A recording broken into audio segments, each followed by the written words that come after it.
सम्मानित साथियों, नमो बुद्धाय, जय भीम। आज के अम्बेडकर संदेश में आपका हार्दिक स्वागत है। आज के अम्बेडकर संदेश में हम बात करेंगे तथागत बुद्ध की। तथागत बुद्ध किस तरह का इंसान, किस तरह का मानव देखना चाहते थे, मानव के अंदर कौन कौन से गुणों का समावेश होना चाहिए। तथागत बुद्ध की ये हार्दिक इच्छा थी, बल्कि तथागत बुद्ध का जो उपदेश रहता था ये उसी बात को लेकर केंद्रित रहता था। आज का अम्बेडकर संदेश अगर आप अंत तक सुनेंगे तभी इस बात का, इस प्रश्न का जवाब आपको मिल सकेगा। बीच में अम्बेडकर संदेश यदि आप छोड़ते हैं, लेफ्ट करते हैं, मिस करते हैं, तो फिर इस प्रश्न का जवाब मिल नहीं पाएगा। तो आइए बिना विलंब के आज के अम्बेडकर संदेश को शुरू करते हैं एक घटना के साथ, जो तथागत बुद्ध से जुड़ी हुई महत्वपूर्ण घटना है। तथागत बुद्ध ने जो पंचशील का सिद्धांत दिया उससे जुड़ी एक घटना है। डॉक्टर अम्बेडकर संपूर्ण वाङ्मय खंड 7 में पेज नंबर 350 पर आप स्वयं भी अवलोकन कर सकते हैं। पिछला अम्बेडकर संदेश नंबर, अगर आपने 1142वां आपने अम्बेडकर संदेश सुना है तो आज का अम्बेडकर संदेश पूरा आपको बेहतरीन ढंग से समझ में आ जाएगा।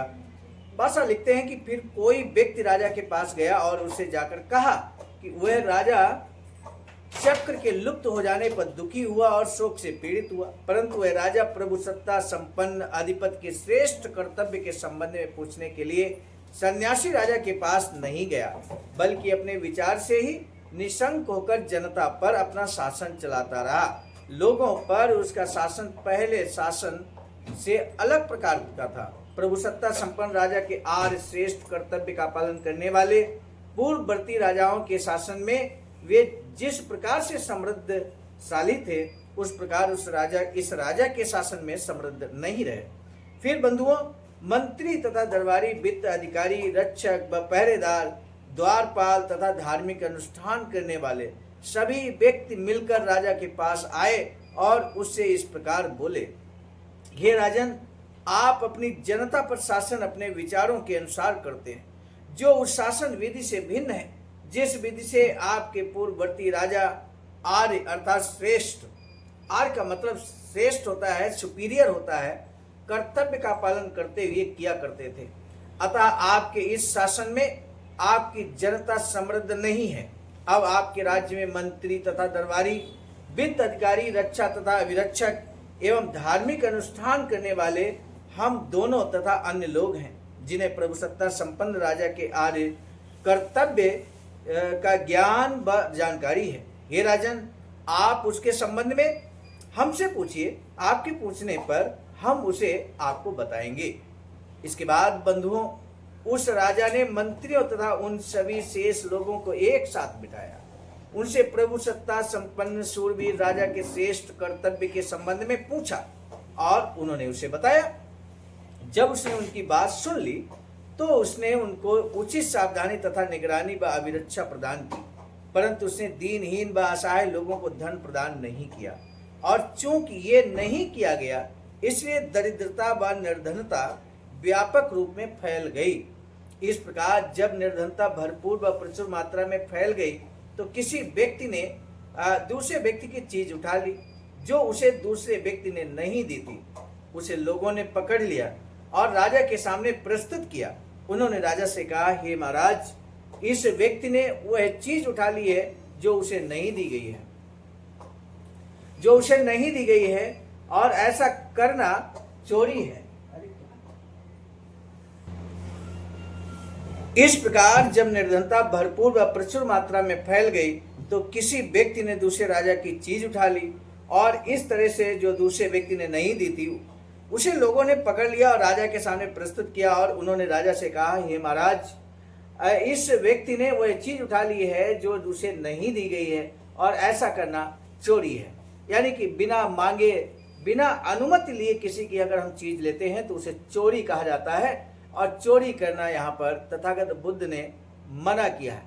तथागत बुद्ध का जो पंचशील का सिद्धांत, मेरे साथियों, तीसरण पंचशील जब हम लोग करते हैं तो उसमें अदिन्न दाना, बेरमणि, शिक्षा, पदन, समाधि आमी हम लोग पढ़ते हैं। तो इसका मतलब बिना दिए हुए किसी की चीज हमको नहीं लेनी चाहिए, अर्थात चोरी नहीं करनी चाहिए। इस बात को सुनकर राजा ने उस व्यक्ति से इस प्रकार कहा, क्या ये सच है कि जो चीज तुम्हें किसी व्यक्ति ने नहीं दी तुमने उसे उठाया है? क्या तुमने यह काम किया है जिसे लोग चोरी कहते हैं? महाराज ये सच है, लेकिन क्यों? महाराज मेरे पास जीवन यापन के लिए कुछ नहीं है। तब राजा ने उस व्यक्ति को धन दिया और उससे कहा, इस धन से तुम अपने आप को जीवित रखो, अपने माता पिता, अपने बच्चों तथा पत्नी का पालन पोषण करो और अपना कारोबार व धंधा चलाओ। महाराज ऐसा ही होगा, उस मनुष्य ने उत्तर दिया। अब एक दूसरे व्यक्ति ने चोरी करके दूसरे व्यक्ति की वह चीज उठा ली जो उसे नहीं दी गई थी। उसे लोगों ने पकड़ लिया और राजा के सामने लाए। उन्होंने राजा को बताया, महाराज इस व्यक्ति को जो चीज नहीं दी गई थी उसे इसने चोरी से उठा लिया है। और राजा ने वही बात कही एवं उसी प्रकार किया भी जिस प्रकार उसने पहले व्यक्ति को कहा था और उसके लिए किया था। बड़ी दिलचस्प घटना दिलचस्प मोड़ पर आ चुकी है मेरे साथियों, बने रहिए अंत तक। अब बंधुओं, लोगों ने सुना जब ये दो घटनाएं एक जैसी हो गई, राजा के द्वारा किया गया दान लोगों के कानों में गूंजा। अब बंधुओं, लोगों ने सुना कि जिन लोगों ने चोरी से उन वस्तुओं को उठाया जो उनको नहीं दी गई थी, उन लोगों को राजा धन दे रहा है। और इस बात को सुनकर उन्होंने सोचा कि हम भी उन चीजों को चोरी से उठा लें जो हमें नहीं दी गई हैं। अब फिर किसी व्यक्ति ने वैसा किया, उसे उन्होंने पकड़कर राजा के समक्ष उस पर आरोप लगाया। राजा ने पहले की भांति उससे पूछा, तुमने चोरी क्यों की? क्योंकि महाराज मैं अपना जीवन यापन नहीं कर सकता। तब राजा ने सोचा कि यदि मैं हमेशा ऐसे किसी भी व्यक्ति को धन देता रहूंगा जिससे चोरी से उस वस्तु को उठा लिया है जो उसे नहीं दी गई थी, तो चोरी में वृद्धि होगी। अब मुझे इसे अंतिम रूप से रोकना होगा। राजा ने इस बार अलग तरह से सोचा और उसे समुचित दंड देना होगा, उसका सिर कटवा देना चाहिए। ये राजा के विचार हैं कि उसका सिर कटवा देना चाहिए, जिससे कि लोगों में ये संदेश जाएगा और लोग चोरी नहीं करेंगे। अतः उसने अपने व्यक्तियों से कहा, देखो इस आदमी की बाहों को इसकी कमर के पीछे एक मजबूत रस्सी से बांध दो, इसमें गांठ दे दो, इसके सिर का मुंडन करके गंजा बना दो, इसे सड़कों पर चौराहों पर ढोल बजाते हुए घुमाओ, इसे दक्षिण द्वार से बाहर लेकर नगर के दक्षिण की ओर ले जाओ, इस कार्य पर अंतिम रोक लगा दो, इसे भारी दंड दो, इसका सिर काट दो। उन लोगों ने उत्तर दिया, महाराज ऐसा ही होगा। और उसके आदेश का पालन किया गया। मेरे साथियों, उस व्यक्ति का सिर कटवा दिया गया। बंधुओं, अब लोगों ने सुना कि जो लोग दूसरों की चीज चोरी से उठाते हैं जो उनको नहीं दी गई है, तो उन्हें मृत्यु दंड दिया जाता है। इस बात को सुनकर उन्होंने सोचा, अब हमें भी तेज धार वाली तलवारें उनके लिए स्वयं तैयार करनी चाहिए जिनकी हम वस्तु उठाते हैं, जो हमें नहीं दी गई हैं। वे उसे जो कुछ कहें हमें उनको रोकना होगा, उनको भारी दंड देना होगा और उनके सिर काटने होंगे। अतः उन्होंने तेज धार वाली तलवारें तैयार करा ली और वे ग्राम, कस्बों तथा नगर को लूटने तथा राजमार्ग पर लूटपाट करने के लिए निकल पड़े। जिन लोगों को लूटते थे उनके सिर काटकर उनको मार डालते थे। इस प्रकार बंधुओं, दीनहीनों को वस्तुएं व सामान न दिए जाने से निर्धनता फैल गई, निर्धनता से हिंसा बढ़ी और फैली। हिंसा के बढ़ने से जीवन का विनाश सामान्य बात हो गई। हत्याओं की संख्या में वृद्धि होने से उन प्राणियों व व्यक्तियों के जीवन की अवधि भी सामान्यतः समाप्त हो गई। अब बंधुओं, कुछ बुजुर्गों में से किसी ने दूसरे व्यक्ति की कोई चीज चुरा कर उठा ली जो उसे नहीं दी गई थी और उस पर भी अन्य लोगों के समान आरोप लगाया गया और उसे भी राजा के समक्ष लाया गया। राजा ने उससे पूछा कि क्या ये सच है तुमने चोरी की है? उसने उत्तर दिया, नहीं हे राजन, वे जानबूझकर झूठ बोल रहे हैं। इस प्रकार दीनहीनों व दरिद्रों को समान वस्तुएं न दिए जाने से निर्धनता फैली, चोरी, हिंसा, हत्या सामान्य हो गई। फिर किसी व्यक्ति ने राजा से कहा, हे राजन, अमुक व्यक्ति ने चोरी से वह वस्तु उठा ली है जो उसे नहीं दी गई थी और इस प्रकार उसकी बुराई की। और बंधुओं, इसलिए दीनहीनों, दरिद्रों को वस्तुएं व माल न दिए जाने से निर्धनता फैली, उसका विस्तार हुआ। चोरी, हिंसा, हत्या, झूठ, बुराई करना आदि जैसी बातें प्रचुर मात्रा में बढ़ गई। झूठ बोलने से जार कर्म में वृद्धि हो गई। इस प्रकार दीनहीनों दरिद्रों को माल व वस्तुएं न दिए जाने के कारण निर्धनता, चोरी, हिंसा, हत्या, झूठ, चुगलखोरी, अनैतिकता फैली और उसका विस्तार हुआ। बंधुओं, उनके बीच 3 चीजों में वृद्धि हुई। ध्यान दीजिए मेरे साथियों, उनके बीच 3 चीजों की वृद्धि हुई। ये थी कौटुंबिक व्यभिचार, सामूहिक व्यभिचार, अनियंत्रित लालच और तीसरा है विकृत लोभ। उसके बाद इन तीनों चीजों की वृद्धि से माता तथा पिता के प्रति पुत्रोचित श्रद्धा भक्ति का अभाव, पवित्र व्यक्तियों के प्रति धार्मिक निष्ठा का अभाव व कुल के प्रधान के प्रति आदर व सम्मान का अभाव हो गया। बंधुओं, एक समय आएगा जब उन मानवों के वंशजों के जीवन की अवधि 10 वर्ष की हो जाएगी। इस जीवन अवधि वाले मानवों में 5 वर्ष की कुमारियां विवाह योग्य आयु की हो जाएंगी। ऐसे मानवों में इस प्रकार की रुचियां जैसे घी, मक्खन, तिल का तेल, चीनी, नमक का लोप हो जाएगा। ऐसे मानवों में कुदरुसा अनाज सर्वोत्तम किस्म का भोजन होगा।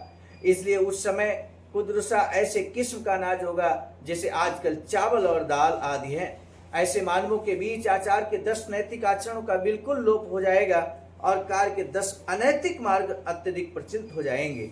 ऐसे मानवों के बीच नैतिकता के लिए कोई स्थान नहीं होगा, उनमें नैतिकता बहुत कम रह जाएगी। ऐसे मानवों के बीच बंधुओं, जिन लोगों में पुत्र भाव तथा धार्मिक निष्ठा का अभाव होगा और जो अपने कुल के प्रधान के प्रति सम्मान नहीं दिखाएंगे, उन लोगों को उसी तरह की आदर, श्रद्धा तथा प्रशंसा प्रदान की जाएगी जैसी श्रद्धा तथा प्रशंसा आज पुत्र भाव वाले, पावन मनोवृत्ति वाले तथा कुल के प्रधान को आदर करने वाले व्यक्तियों को प्रदान की जाती है।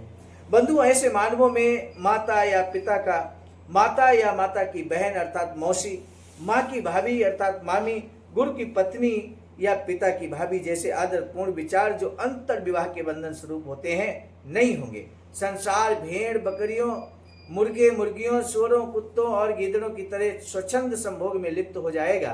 बंधु, ऐसे मानवों में माता में अपने बच्चे के प्रति, बच्चे में अपने पिता के प्रति और भाई में भाभी के प्रति, भाई में बहन के प्रति, बहन में भाई के प्रति पारस्परिक शत्रुता, दुर्भावना, बैर भाव, हत्या करने तक के क्रोधपूर्ण विचार नियम बन जाएंगे। जैसा कि एक खिलाड़ी उस खेल के प्रति महसूस करता है, जिसे वह देखता है, उसी प्रकार से वे महसूस करेंगे।